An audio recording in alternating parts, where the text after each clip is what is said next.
Greetings, Word Horde. We're here with an exciting option for you, a version of our podcast without any ads. That's right. No advertising interruptions, just the content you love, ready to go in your favorite podcast apps like Spotify and Apple Podcasts. It's another way to support the show, ensuring that we keep bringing you the word stories and language explorations that you love. Try it at waywardradio.org/ad-free. And it's affordable. For just a small subscription fee, you can enjoy A Way with Words uninterrupted, except by us. Plus, it makes a great gift. Know somebody who loves language as much as you do? Give them the gift of words. Easy to sign up, easy to enjoy. It's the same A Way with Words, just streamlined for your listening pleasure. Go to waywardradio.org/ad-free. Support us, support the show, and enjoy an ad-free listening experience. waywardradio.org/ad-free. Thank you. You're listening to A Way with Words, the show about language and how we use it. I'm Grant Barrett. And I'm Martha Barnett. I want to tell you the tale of two towns. They're in the Deep South, and they both have something unusual in common. One of them is Remlap, which is in Alabama. It's just north of Birmingham. Mm-hmm. And the other is Treblock, and that is in Mississippi, just south of Tupelo. And the reason that they have something in common is the fact that these names are formed by spelling other words backwards. So Palmer and Colbert or Colbert. Yes, yes. There's something about that word remlap that immediately makes you think that it's a word backwards. Right? Yeah. Or something out of a science fiction novel or something. But yeah, these terms are called anonyms, ANANYMS, anonyms. And that's a special kind of anagram that forms a name because you're taking a word and spelling it backwards. So Remlap and Treblock. Remlap and Treblock. And they're where? Remlap is in Alabama, and Treblock is in Mississippi. And in fact, in Kentucky, my home state, the town of Combs, C-O-M-B, used to be called Lennut. Lennut. L-E-N-N-U-T. Tunnel? It was near a tunnel. Oh. Okay, sure. And then they changed the name. That's outstanding. You know, for a while, my siblings and I had 4 siblings. We would say our names backward. And mine actually kind of works. Tanarg. Oh, yeah? Yeah. Yeah, I'm Athram Edenrab. That's not bad. That's not bad. Tanarg Tarab. That's me. I'll share another anonym later in the show. And in the meantime, we'd love to hear from you about any aspect of language whatsoever. Call us, 877-929-9673, or send an email to words@waywardradio.org. Hello, you have A Way with Words. Hi, Martha. This is Donna. I'm calling from Ithaca, New York. Excellent. Well, welcome, Donna. What can we do for you? So I have a very interesting phrase that I've used. For many years, I've been saying to my family, I've had the radish. And I use it when I become frustrated with a project or with someone and I need to walk away from it. I don't remember any of my family members ever using this phrase when I was growing up outside of Boston, Massachusetts. But every time I say it, everybody always kind of smiles at me, and because it's kind of recognized as my go-to remark. And I'm just interested in hearing from you and knowing when you think, when and where I might have picked it up. So when you say I've had the radish, you're just absolutely, what, frustrated, exhausted? Frustrated, walking away. Yeah. If I'm working on a project and it just isn't working for me and I'm not going to complete it, I'll kind of throw my hands up and say, I've had the radish. Got it. And have you used this your whole life or since you got to Ithaca? I don't ever remember using it growing up in Massachusetts. So, yes, I've used it here in New York for the entire time that I've lived here. I will tell you, and now in Ithaca, for the people who don't know, position it in the state of New York first. It's to the east, right? It's upstate. Upstate, yes. But to the east upstate, right? To the west upstate. Really? Central, kind of south Central. of Syracuse. Okay, gotcha. Finger Lakes. It's in the Finger Lakes. Okay. The reason I asked is because it's a little far out from the center of where we know lots of people actually say, I've had the radish, and that's in Vermont. We do find some instances of people using it, of course, in New Hampshire and eastern New York, which is why I was trying to pin that down. So it's not your expression alone. It is something, but it really belongs to that part of the country, though. It doesn't exist outside that area. That's very interesting because after I graduated from college, I lived in Vermont for 5 years before moving to Ithaca, New York. That clicks for me. So you will find this expression, "I've had the radish," pop up in New England, but Vermont it's known to be the home for it. It's almost what I would call a Chamber of Commerce word, which is people from Vermont know that they say this expression and they're rather proud of it. So as to the origins of it, there are some theories floating around that I give no quarter to, but the one that is most likely, the one that any etymologist would prefer, is that it comes from a French expression. And the French expression is "n'avoir plus un radis," which means to not have a radish any longer, or to not have a radish, or "je n'ai plus un radis." I don't have a radish. And I know that it's the opposite of "I've had the radish," but the thinking is, in the French expression, which means I'm broke, I don't have any money, I'm exhausted, my funds are exhausted, my resources are depleted, that there's a flip there because not only do you not have a radish, you ate the radish, or the radish is already gone that you did have. So it's an extension of the French expression, I believe, and as do other people who've looked into this term. Very interesting, Grant. Well, that solves the mystery, and I probably picked it up in those few years in Vermont. Mm-hmm. The other part of this that makes me think that it comes from French, besides the proximity of Vermont to French-speaking Canada, is there's also a French expression which is tenir son radis, which means to have one's radish. And that means you fight or defend something vigorously. And if you've had the radish, it means you are no longer capable of defending or fighting vigorously. You're done with the battle, which is why I've had the radish to mean I'm finished, I'm done, I'm tired, I'm exhausted, I'm sick of this. That it makes perfect sense to me. I can see the logical progression between the French into the English. Good. Well, you've solved the mystery for me. Excellent. Thank you so much for your call. We really appreciate it. Thank you. All right, take care. Bye-bye. So the quibble I might have with that argument is, how does it go from meaning I'm broke, I have no money, to meaning I'm exhausted? And that's just because we have these similar verbs in both languages, French and English, where to be depleted could be resources like money, or it could be energy or interest even, or ambition. Sure, it makes sense to me. Yeah, just it's a kind of both talking about a kind of depletion. Yeah, I've had it. Yeah, I'm done. I'm exhausted. Yeah, Dunsky. 877-929-9673.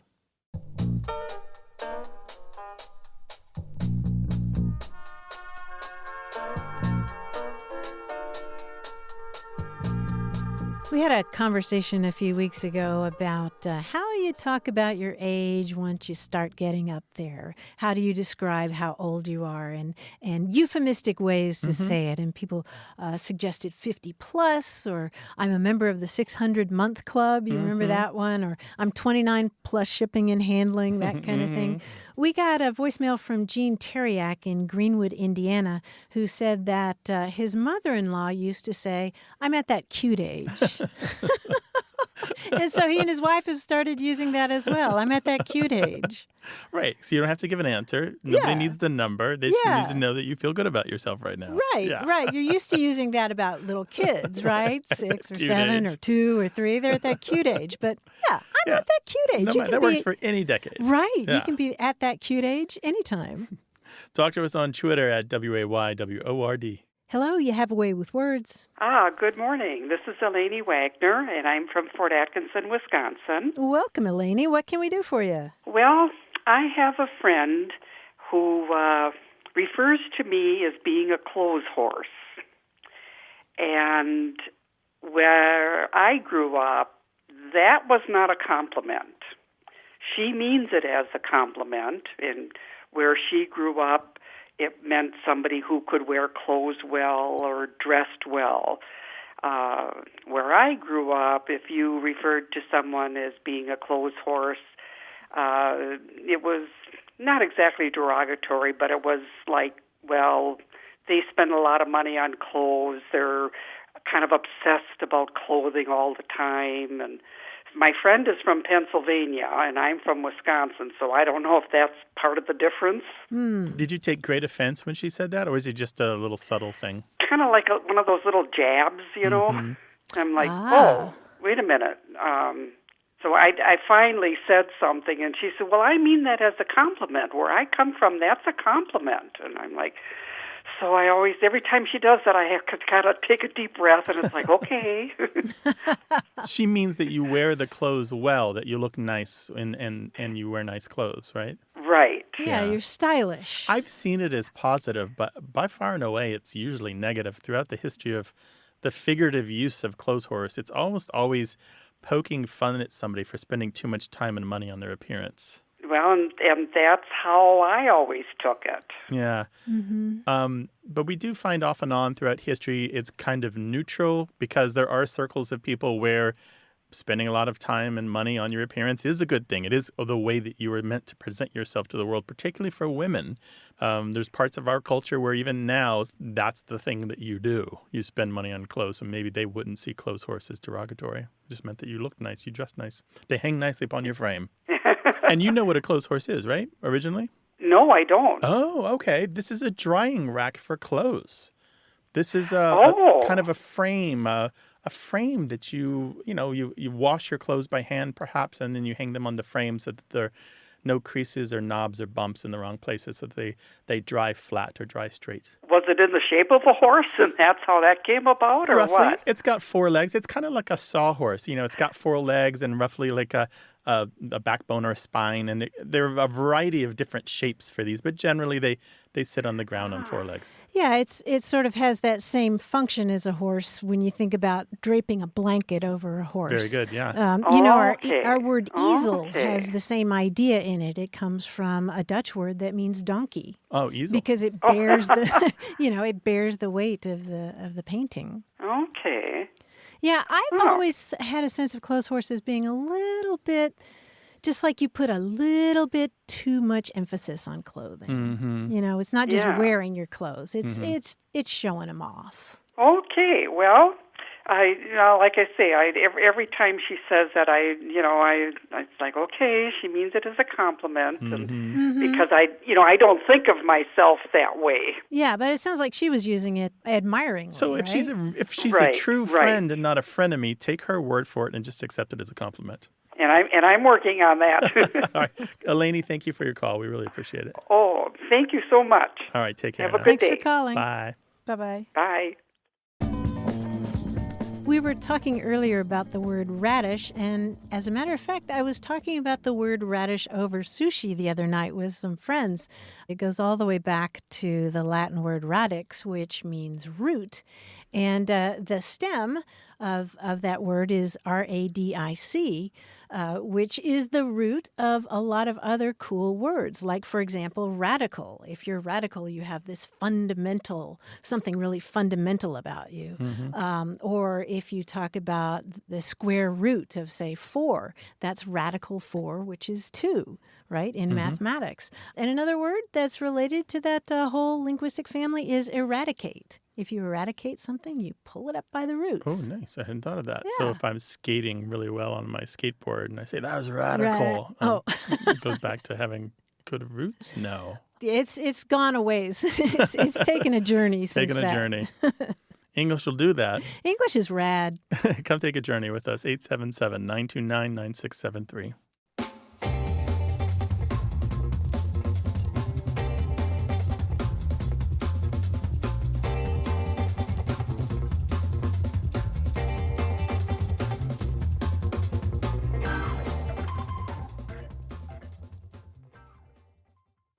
Got a minute? We need your help. Head over to gum.fm/words and share your thoughts in our quick survey. Your feedback matters. It's the backbone of our show's success. Thanks for making our show even more successful. That's gum.fm/WORDS. Thank you. You're listening to Away with Words, the show about language and how we use it. I'm Grant Barrett. And I'm Martha Barnett, and joining us on the line from New York City is our quiz guy, John Chinesky. Hey, John.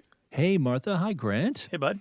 Hey, so, we did a quiz on Aussie slang a little while ago, and it inspired me to look at kangaroos. Specifically, that particular form of recreational linguistics known as a kangaroo word. Are you familiar with those? Is it a word tucked in another word, like a kangaroo Sort of, pouch? yeah. It very much so. A kangaroo word is a word that contains within it a synonym of itself. Oh. Right. Now, the letters might be all together, such as in the word alone, which contains the word lone, but that's, low-hanging mangoes for serious word players like us. A better one is the word devilish, which contains the word Evil. evil. Yes, very good. Now, what I like even more is a kangaroo word in which the letters are in order, but they're not together, such as the word curtail, which contains the word, anyone? Cut.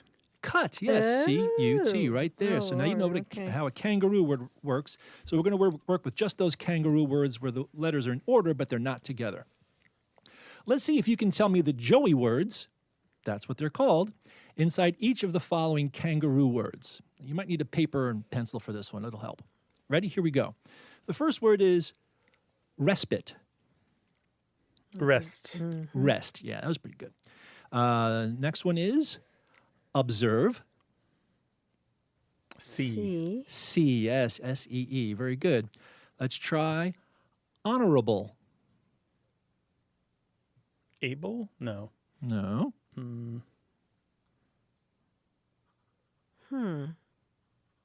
Honorable? Noble. Honorable. What's that? Oh, right. Noble, yes. Very good, Grant. Let's try this one. Destruction. Destruction. Yeah.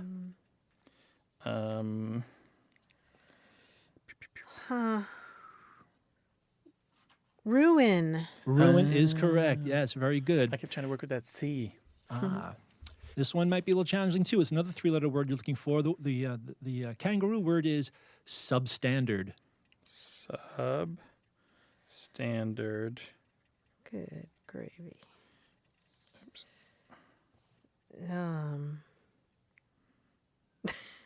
Bad. Bad is right. Oh, good. I was just sitting here looking at the word, and I just realized the word sad could also be substandard. And yeah. That's pretty fine too. Yeah, those are called twin kangaroo words with Oh, two how joeys. Yeah. cute. Let's try the word strives. Strives. Tries. Strives. Tries. Tries, Okay, yes, very it's good. good. I actually like this one very much. The word prematurely. Prematurely. Early. Early Oh, is correct. look at Yes, these, very Grant. good. That's Now, great. I have a lot of friends who collect different kinds of wordplay, Oh. and I encourage, that is, urge you to leave the real kangaroos alone and collect your own set of kangaroo words. So hop to it, everyone. Thanks, John. We'll talk Thanks, to you next guys. week. Take See care you of then. yourself.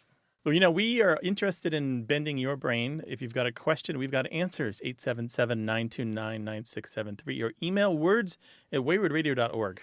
Hello, you have a way with words. Hi, this is Lisa calling from North Carolina. Well, hello, Lisa.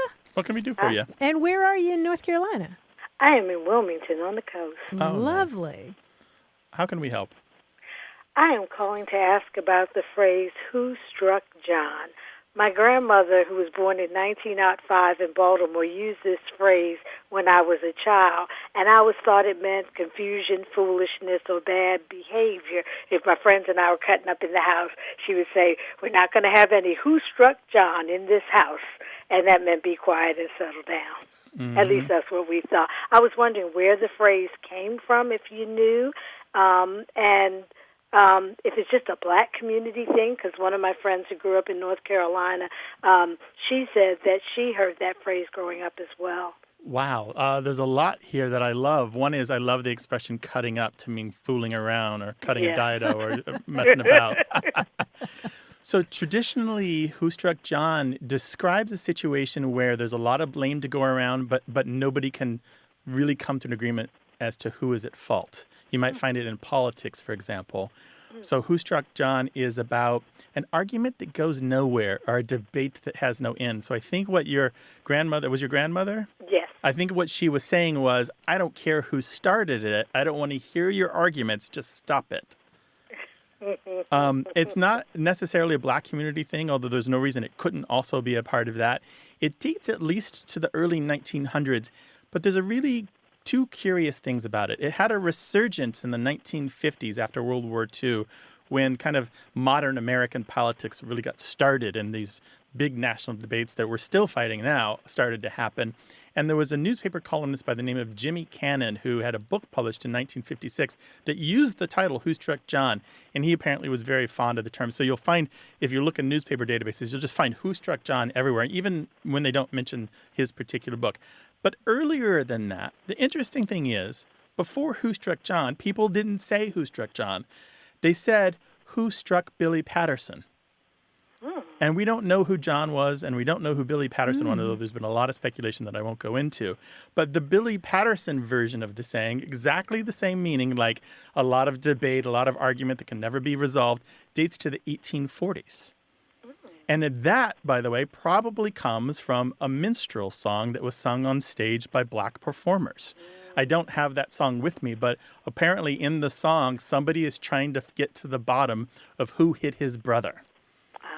And so the whole thing is this never-ending, unanswerable question about who hit his brother. And it's a comic piece, apparently. So anyway, so it goes back quite a ways. Again, I don't know why it switched to John in the early 1900s, but there's a serious, definitely a bridge between these two expressions, Who Struck Billy Patterson and Who Struck John. They're used in exactly the same way, just the name changed. Lisa, what do you think of that? I am surprised and shocked. Glad to know that there is a historic grounding in that phrase, which was just so common when I was growing up. So you were cutting up a lot? Is that what you're telling us? No, not quite. Perfect, I kind of thought it was a euphemism for a curse word, MFS. Since it flows kind of rhythmically, a lot of Who Struck John, a lot of MFS. So I was wondering if it was a curse word, but I'm glad it was not a euphemism. No. I know that it has a historic basis. Yeah, as far as we know, not a euphemism. Okay. Thank you so much for your call. We really appreciate it, Lisa. Thank you. Y'all have a great You day. too. Take care. Goodbye. 877-929-9673.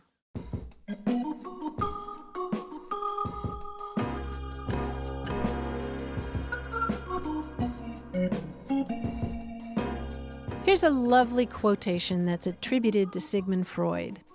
Everywhere I go, I find a poet has been there before me. What was the context of that? Do you know? Well, actually, I started doing some digging, and as lovely as that quote is not from Sigmund Freud. It was some influencer last year on Instagram. Well, yeah, and it's on a lot of posters now. Everywhere I go, I find a poet has been there before me. I mean, it's sort of lovely to think about Sigmund Freud thinking about human consciousness and admitting that poets have been there long before he ever got there. Or you could say it of yourself. But the Freud Museum in the UK has done some digging on this, and they say that he's not on record as having said this, and it's probably a corruption of another quote from him, which is, "The poets and philosophers before me discovered the unconscious. What I discovered was the scientific method by which the unconscious can be studied." Yeah. That happens, right? Inevitably, that quote will end up in the mouth of Shakespeare, Lincoln, or Right. or Einstein. But. Right. I know there's another one that's attributed to Freud. Time spent with cats is never wasted. Did he say that one? No, he didn't. As a matter of fact, he wrote to a friend, I, as is well known, do not like cats. He was much more of a dog person. Oh, interesting. But I still like the quotations. Right. Yeah, that's a hard thing. Just always fall in love with the quotation, but don't pay attention to the attribution because they're so often wrong. Yeah. Visit Quote Investigator. Oh, yeah. Online. Quote Investigator. Great stuff. 877-929-9673. Hello, you have a way with words. Hi. Hi, who's Thanks this? for taking my call. Yeah, sure. Oh, Richard White in Texas. Richard, welcome to the show. How can we help? Well, something that's always puzzled me is one time I was visiting relatives up in Iowa, and there's a town that we drove through with an unusual name. And the name is What Cheer. The two words, WHATCHEER, What Cheer. And I thought, what does that mean? I've always puzzled over what that meant. Uh-huh. And did you ask around? Well, somebody was saying there in town that it had something to do with the Civil War, something like a Civil War greeting or something. And I thought, that's kind of a puzzle, but that's all I ever heard. Mm-hmm. Yeah, well, what cheer has long been a friendly greeting for hundreds and hundreds of years. What I find really interesting about it is the word cheer itself in English means simply an emotional state or a disposition or a mood or a humor. And so you can have sorry cheer, you can have dull cheer, you can have heavy cheer, or you can have wrathful cheer. Those are all examples of words that have been used in connection with cheer. So when you're saying what cheer to somebody, you're asking, how you doing? What kind of mood are you in? Mm-hmm. And there are different stories floating around about why that particular expression was applied to a name in eastern Iowa. There's one story that goes that one of the early residents was originally from Providence, Rhode Island, and wanted to do something in honor of his hometown. And apparently the expression what cheer was closely associated with Providence, Rhode Island, and the idea that when European settlers came to that site in Rhode Island, they were greeted by Native Americans there who said, what cheer Neetop, which means Neetop in the Narragansett language means friend. So it may have something to do with that, but that's just one of the stories that's floating around about why it's called what cheer. And they literally were speaking English because they'd gotten it from other settlers, right? Mm-hmm. So just to clarify, in the 1600s, Europeans landed in what is now Rhode Island. The Native Americans greeted them with what cheer. Mm-hmm. Somebody from Rhode Island moved to Iowa. When they needed a name for the town, he possibly suggested it, and then they used it. Yes, that's one of the stories. Gotcha. Floating around. Now, the Civil War story, there's not much to that because the expression is 400 years older than the Civil War, right? So today we would say, how you doing? Yeah. How you feeling? Yeah. How goes it? Mm-hmm. Yeah. Although I like what cheer. Well, thank you so much. I just really enjoyed it. That's really amazing. Well, you're welcome. Thanks for calling. Call us again sometime. Okay. All right, thank bye-bye. You. Bye. So there's a Harry Potter connection I want to make. What? Have you seen the movies or read the books? I'm reading them now. So there's a character named Tonks who can change her physical appearance. Mm-hmm. And she's known for saying Watcher. Wotcher. Yep. That's and another... Watcher is a abbreviated kind of a abridged form of what cheer. And it's used in, sometimes it's ascribed to the Cockneys or East London, but it's generally kind of a middle or lower class greeting to say hello to somebody. Yeah, Wotcher, right? Yeah, so if you read Harry Potter and wondered about Watcher, it's a form of what cheer. Basically, how you doing? How about that? See, I didn't know because I'm told I'm still a squib, whatever that means. I don't know what it means yet because I'm still working on book 2. Born to a magical family, but you don't have powers. Oh, is that it? Yes. Oh. A muggle is born to a non-magical family and doesn't have powers. I knew that about muggles, but I did not know that. People keep telling me I'm a squib, and they wouldn't tell me why. And to plug this into literature in another place, Shakespeare used what cheer in at least 3 of his plays. So what cheer has kind of been there in the Anglosphere for a very long time and pops up again and again. You have to just connect the pieces, as we always say on the show. Every word has a story. It leaves an imprint. There's a spore. Yep. And that's a great one. And now I want to adopt that. Watcher. Might sound a little fake. All right. I'll finish the Harry Potter series first. 877-929-9673. Hello. You have a way with words. Hi. I'm Margaret Young from Denton, Texas. Hey, Margaret. What's up? Okay. So I spent about 22 years in northern New Mexico. I worked for a university there in Las Vegas, New Mexico, and when I was working there, there's 3 cities in northern New Mexico. There's Santa Fe, Las Vegas, and Taos, and it forms kind of a triangle. And within that triangle, there are people there who speak Spanish, or they grew up speaking Spanish but now speak English. And so when they speak, when we're talking to them about everyday things, oftentimes they'll say something like, "Oh, I was going to go visit Joe last night, but I landed up visiting Sue instead." So instead of using what we would normally hear somebody say, like, "I ended up going to here or there," they use the term landed. And it's pretty universal for people that grew up and live in that area. It's very common for the local people to say that. Another thing they say is they'll say, let's go. I need to get down off the car, instead of saying I want to get out of the car. And so those are 2 things that come to mind that I hear on a regular basis. And I just wondered if if this is something that's just specific to northern New Mexico. It seems to me that it might have something to do with sort of their ancestry and the fact that a lot of folks who live up there are descended from over time, some of them are even descended from some of the conquistadors that came up through the south, up through Mexico, and ended up in the Santa Fe area. Yeah, there's something to the heritage story there. It's just really about the language. To deal with the car one first, just to be clear, they're not climbing down off the hood of their Camaro when they're talking about getting down off the car, right? They're opening the door and getting out of the seats. Yes. Yeah. Yes, they are. Yeah, and did you ever spend any time in Louisiana? No, I never have. The reason I ask is because this happens actually in Louisiana as well, where they talked about getting down off a car or down out of a car, because both French and Spanish have a verb which directly translates into English as to get down off of or to come down out of a thing. So in Spanish, you might say bajar del carro or bajar del coche, meaning get down out of the car. And in French, the verb is descendre, which means to get down out of. And so this expression is what we call a calque, C-A-L-Q-U-E. It's a literal word-for-word translation from language A into language B. Okay. It is, I do know that it exists very commonly in the Southwest in places that have a Spanish-speaking heritage. So it's more about the language heritage than the cultural heritage.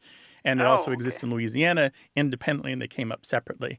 As for the other one, landed up in, I know that New Mexicans often talk about it as a landed up in, meaning to end up in a place as if it's theirs, but it's actually very widespread. It's common throughout the United Kingdom. It's used here and there throughout the United States. It might be a little more common in New Mexico, but it isn't particularly New Mexican at all to say I landed up in. This is a mix, obviously, of to end up in a place or to land in a place, meaning to arrive in a place. So more than likely it keeps being reinvented. I could see that happening over and over again, and it might become fixed in the local language. You'll find it in Irish novels. You'll find it in BBC commenters talking about it. You'll find it in forum threads from Australia. So it's not just that one part of the English-speaking world. I can almost picture somebody landing up on shore, washing up on shore like that. But it's also logical to land up at a place, right? To mean that that's where you fixed landed, your flag, you ended right? up there. Yeah, I landed somewhere, but it's just for me anyway. I had never heard it before, so it was kind of unique to the people that I knew in northern New Mexico. Well, like I said, I think it might be a little more common there, and I know they certainly, when you see a list of New Mexican slang that people have put together, it sometimes shows up on those lists. So they do believe that it's theirs, and sometimes that's enough to make it a local thing. Well, thank you. I didn't know there was a list of New Mexican slang. Oh, yeah. Google it, New Mexican slang. You'll find wonderful things out there. Also look for Burqueño slang, the slang of Albuquerque. Oh, yeah, from Albuquerque. Yeah. Right. Margaret, thank you so much for calling. Thank you so much. I appreciate it. Take care now. Bye-bye. Bye-bye. Bye-bye. So the landed up isn't from Spanish, for example. No, the landed up isn't from Spanish. The landed up is just a normal mixing of two idioms in English to come up with a new one. And by the way, if you want to learn some more of that Burqueño slang, just look for it on our website. If there's a word or phrase that's puzzled you, we'd love to hear about it. You can call us at 877-929-9673 or send your questions and comments in email to words@waywardradio.org.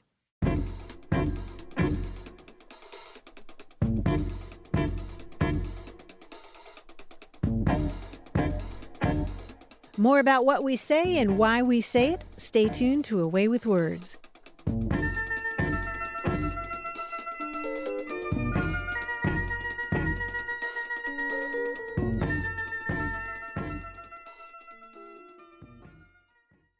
Hey, we've got something special for those of you who love our show but could do without the ads. That's right. Imagine A Way with Words, the same engaging conversations, the same deep dives into language without advertising interruptions. We're talking about our ad-free podcast feed. It's sleek, clean, and it's just for our supporters. It's at waywardradio.org/ad-free. It's inexpensive, easy to sign up for, and works with all major podcast apps like Apple Podcasts and Spotify.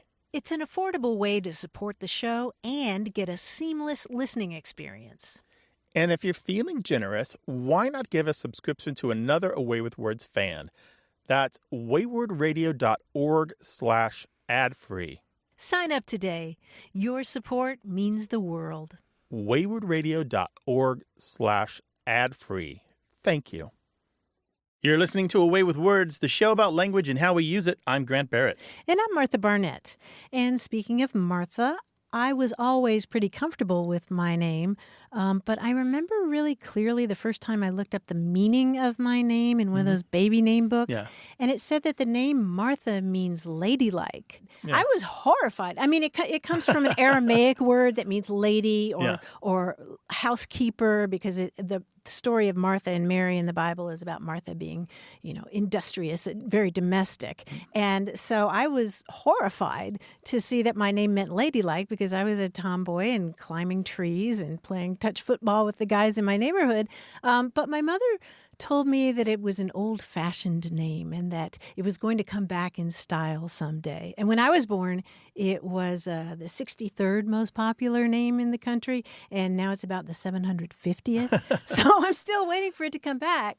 But she mollified me. I never really had much of a desire to change my own name. Did you? I never wanted to change my name. I was always pleased that it was fairly uncommon. And I was never really all that common. It kind of peaked in the 90s and kind of has slid down a little bit. But never really wanted to change it, never cared very much. I don't even feel particular attraction to it. It's just who I am. It's my name. It's just a label, really. But I've known people. There was a boy in the 5th or 6th grade whose name was Steve. And one day he came to school and said, I want you to call me Jack.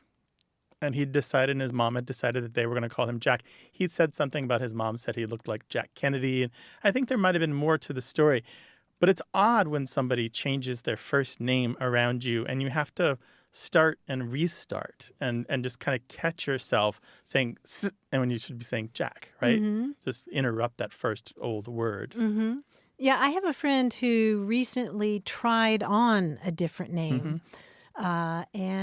Because she had some trauma associated with her original name, and she tried on this other name, and people were really supportive of her. But after a few weeks, she just decided I had to try it on to know that it didn't fit. Yeah. That exercise actually made her go back to her original name and her memory of herself before that trauma occurred. I knew somebody who worked in advertising with me, and her name was Polly until she decided to call herself something else. She felt that she wasn't being taken seriously as a Polly, P-O-L-L-Y. And so she changed to something a little more conservative, a little more traditional, but still exceptional in a way, still something memorable and just not like every other name. And I think it worked for her as far as I could tell. And I don't know that in that environment, in that particular office, she immediately got more respect. But I'm betting that in her whole life to come, people treated her differently and with a little more respect because she wasn't called Polly. And you and I know people in common who have changed their names because of gender issues. And that's a whole big deal. And sometimes folks do try on new names to see what matches the person that they're going to be, right? This new place that they're finding themselves. Well, we'd love to hear your thoughts about it. Did you have a name that you decided to get rid of and replace with another one? Or did somebody close to you change their name and you're having problems with it?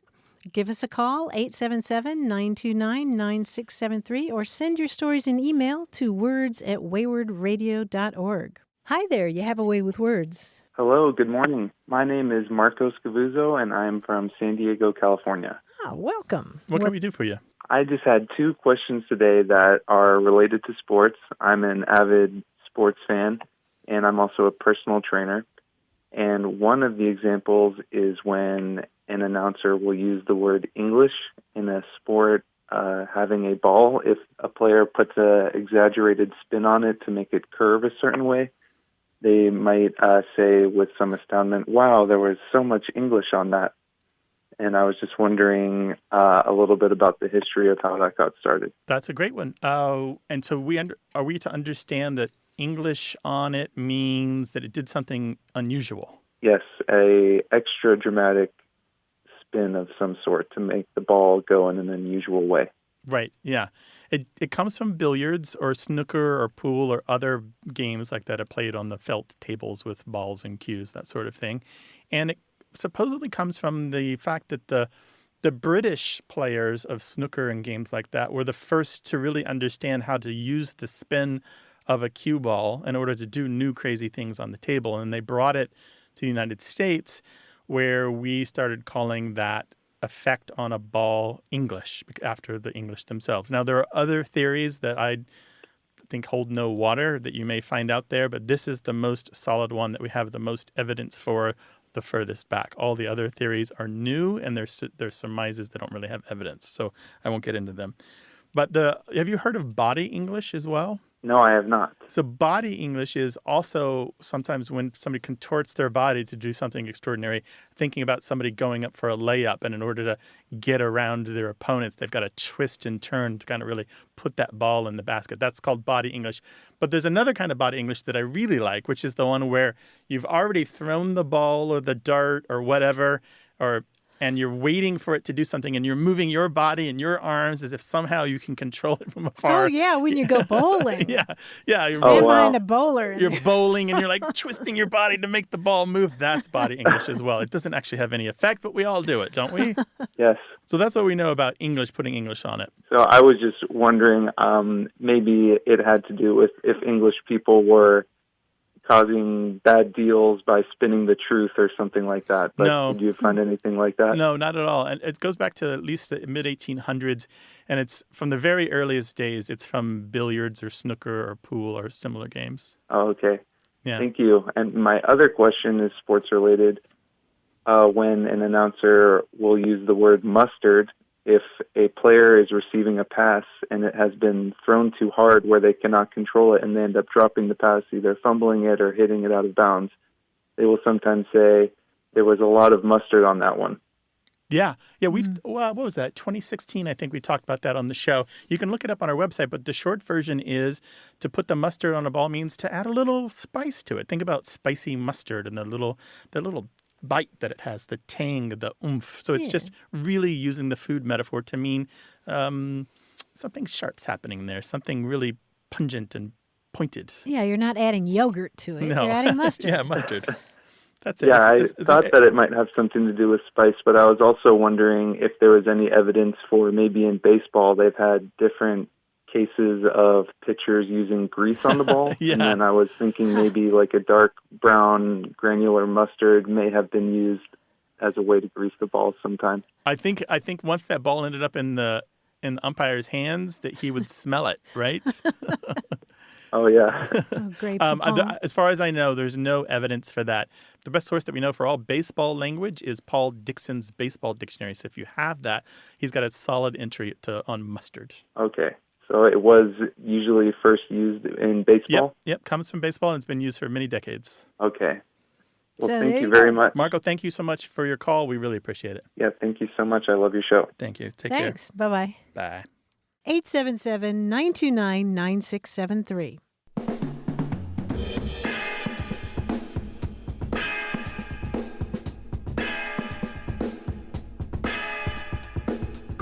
I was pleased to see that Tennessee lawmakers have passed a resolution that states that Appalachian English is a fully legitimate dialect and most deserving of the respect afforded other dialects of American English. Outstanding. I agree. Yeah, I would like to see that same resolution passed by our friends in the Northeast and the Northwest. Yeah, every dialect deserves that proclamation, right? Yeah, It's easy to pick on the small dialects that aren't part of the mainstream, but there's no reason to.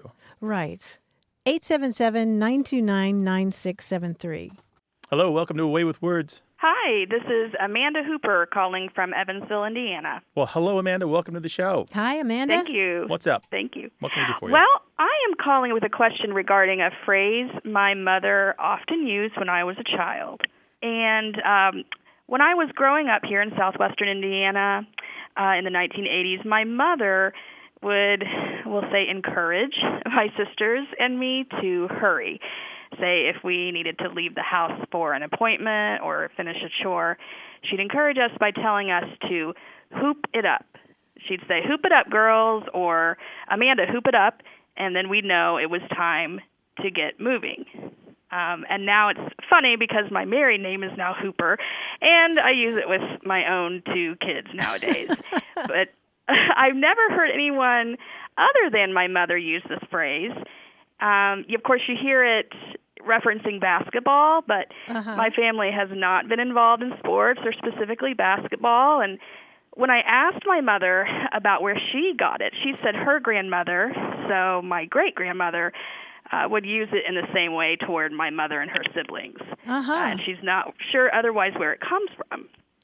And Amanda, you said that she used this expression, hoop it up, to, quote unquote, encourage you all to get out of the house? Yes, usually it came after kinder, more patient warnings. Hurry up, girls, it's almost time to go. And then finally, when she was probably at her wits' end, it was, hoop it up, hoop it up. Uh-huh. Mm-hmm. Yeah, that makes a whole lot of sense, really, because there's a long tradition of urging people along by making noise that sounds like hoop or oop or something like that. Mm-hmm. There's the expression hoop it, which can mean to run away. And if you're hooped out of something, you're driven out. And hoop it up is another version of that. It sure sounds like it. Well, I had wondered if it was related somehow to maybe whoop it up, but she always said hoop, so so I was just curious about that history. Yeah, they're related for sure, because some people do pronounce the H and hoop, like whooping cough, and some people don't, and so they're actually the same. They're the same expression. Hoop it up and whoop it up are the same. Mm-hmm. Oh, really? That's funny because my husband, we tease, he often pronounces the H with the WH sound harder than I do, so I tease him about that. So I totally get that pronunciation difference now. So Martha, am I remembering correctly? This is related to the French houpla. It's HOUPLA, right? Which is a cry of to excitement. dogs or something Yeah, like motivation to the dogs hunting the animals. But also, it means excitement in English. We borrowed it in the word hoopla in English. Mm-hmm, yeah, so it's a vigorous motion accompanied by noise. That sounds pretty similar. Well, excellent. That does a lot of clarifying for me, and I just find it also fascinating. I'm a language teacher myself, so I love your show, and I love learning about the history of words and phrases and their evolution. So I'm so glad that you could answer this for me. Well, we're glad to help. Thank you, Amanda, so much. Thank you. All right, take care. You too. 877-929-9673.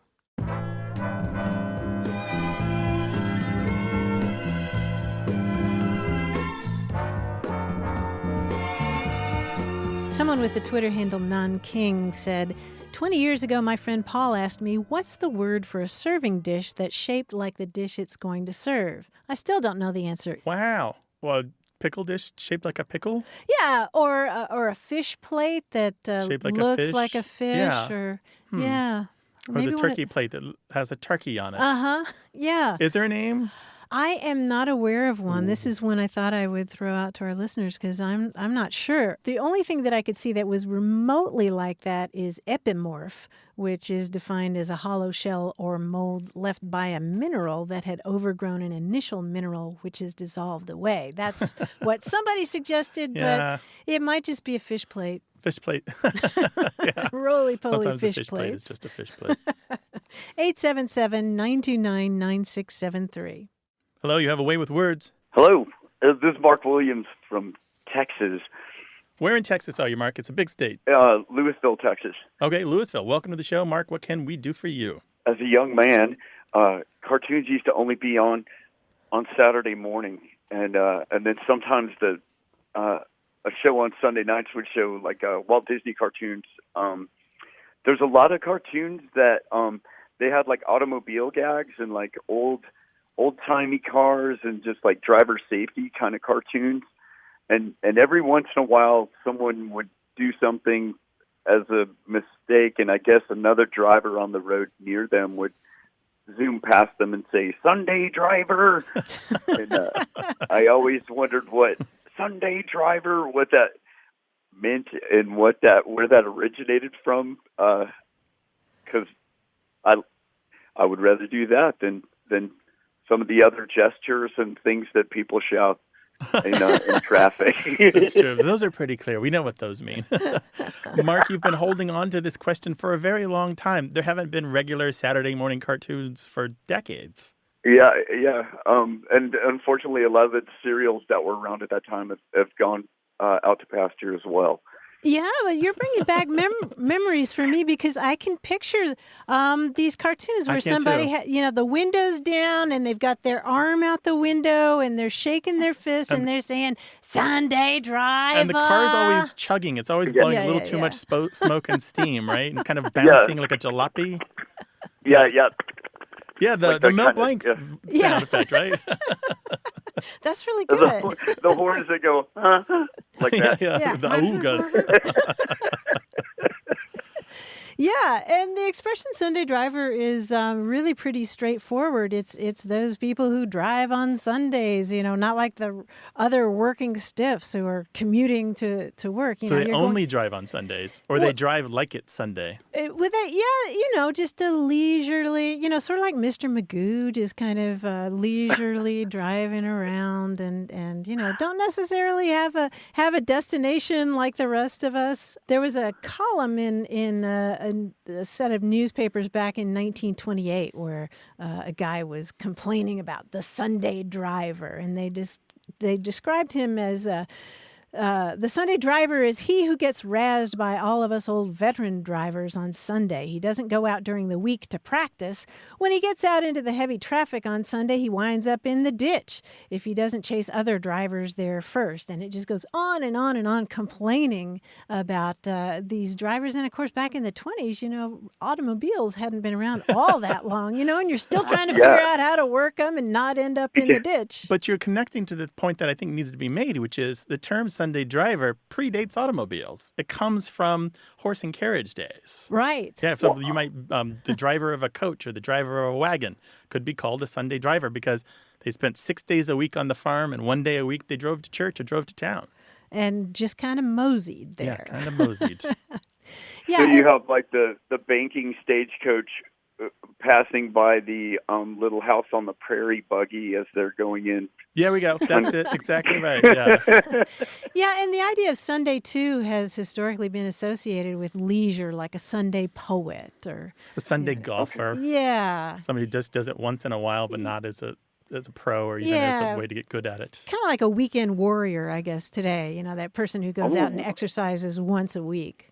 Sunday sailor is another one, and I've seen Sunday architect. Somebody who just dabbles in architecture but doesn't really know what they're doing. I guess I'm a Sunday cook. Sunday cook, yeah. Thank you for a really fun question. I'm sure we're gonna ring a lot of bells out there, and people are gonna go, "Oh yeah, top to bottom, starting with the Saturday Night cartoons." We all remember that one Sunday driver, don't we? Yes, that's fantastic. Thank you so much. Take care now. All righty. Thanks for calling. Bye. Bye. 877-929-9673. Thanks to senior producer Stephanie Levine, director Colin Tedeschi, editor Tim Felton, and production assistant Tamar Wittenberg. You can send us a message, subscribe to the podcast, get the newsletter, or catch up on hundreds of past episodes at waywardradio.org. Our toll-free line is always open in the U.S. and Canada, 877-929-9673. Or send us your thoughts to words@waywardradio.org. A Way with Words is an independent production of Wayward Inc., a nonprofit supported by listeners and organizations who are changing the way the world talks about language. We're coming to you from the Recording Arts Center at Studio West in San Diego, California. Thanks for listening. I'm Grant Barrett. And I'm Martha Barnett. Until next time, goodbye. Bye.